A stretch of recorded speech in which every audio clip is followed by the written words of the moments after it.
Norwegian's cuisine is based largely on raw materials readily available in Norway. It has a strong focus on game and fish.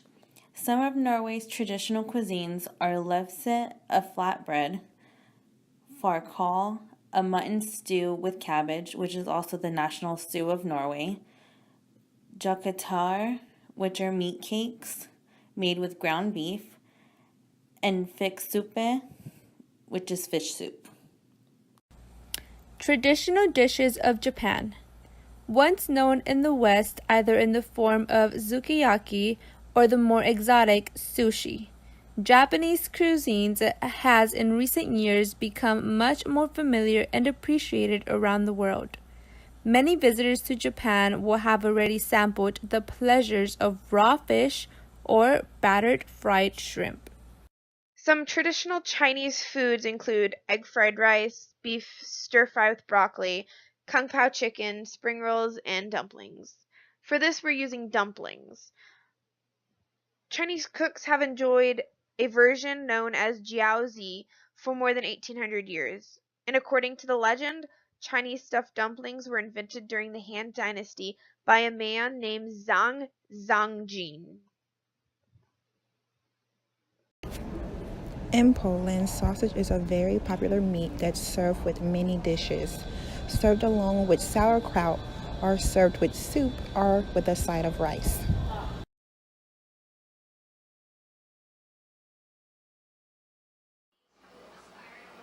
Okay, first we're going to start off by making our meat cakes. So in this bowl, I have 2 tablespoons of cornstarch, 1.5 teaspoons of flour, 3/4 teaspoons of pepper, 1/4 teaspoon of salt, a 4 teaspoon of nutmeg, and a 4 teaspoon of ginger. Next, we're going to add in 1/2 cup of milk. Okay, so we're going to mix all our ingredients together, and we're going to add our ground beef.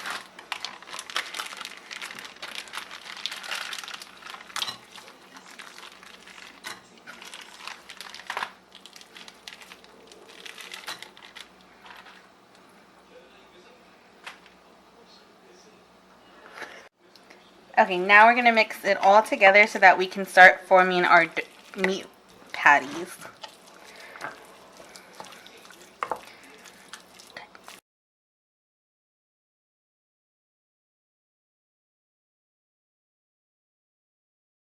Okay, now we're going to roll our meat cakes into a ball so that we can fry them. And then we're just going to roll them and place them to the side. Okay, so now we're going to fry our meat cakes. So traditionally, Norwegian meat cakes would be fried all the way through. And then we would serve them with a gravy. But since we are going to put them in our dumplings, we are only going to cook them to probably about 130, 140, and then they're going to finish cooking as the dumplings steam. Okay, so now we're going to go ahead and check our meat cakes to see what temperature they are at.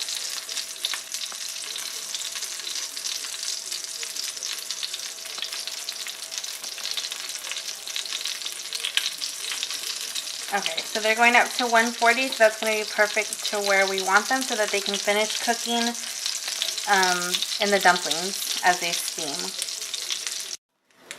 Okay, so now we're going to start making our dumplings. So in traditional Chinese food, they do make their dumpling dough by hand and by scratch, but I'm going to go ahead and use dumpling wrappers today. So because this is a bigger dumpling that we're going to be making, I am going to be making the dumpling using 3 sheets. And I have some egg wash here just to kind of help everything stick together.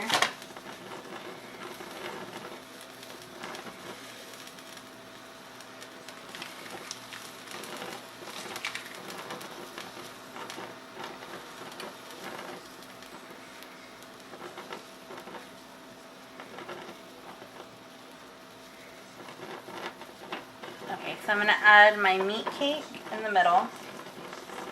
I'm just going to pull up the sides. and pinch everything together. And then you have your dumpling so that we can start steaming. Okay, so now we're going to go ahead and steam our dumplings. So I have here a steam pot, and we're going to put them all in there so they can steam for about 15 minutes. And we'll just cover it and let it steam. Okay, so we're going to go ahead and steam our dumplings now. I coated the bottom with some pan so that they wouldn't stick, and this is our steam pot. Sometimes the dumplings are steamed in a bamboo steamer, or they can be fried. But today we're going to go ahead and steam ours. So I'm just going to get all of these in here, and we're going to steam them for about 15 minutes. Okay, so now we're going to prepare our Polish sausage, which is going to go with our sushi that I have cooking over there.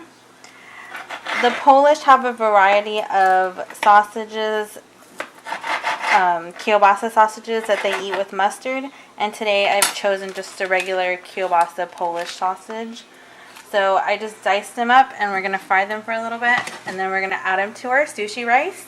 Sushi rice is the key ingredient for the Japan sushi rolls. It is sticky and is usually paired with sugar and salt and rolled up with various fish and vegetables with seaweed and sushi roll. But today we're just going to add the sausage and some salt and sugar. Since we have nutmeg and ginger in our dumplings, I think that will pair good with our sushi. Okay, so it looks like our sausage is just about done. So we're going to add it to our sushi rice. And here I've added about a ½ teaspoon of salt and a 4th teaspoon of sugar. And we're going to go ahead and add in our sausage. And the sushi rice should get a nice flavor from the Polish sausage. And we're just going to stir it up. Okay, so it looks like our dumplings are nice and ready. We're going to go ahead and take them out and put them on top of our bed of rice, sushi rice with Polish sausage.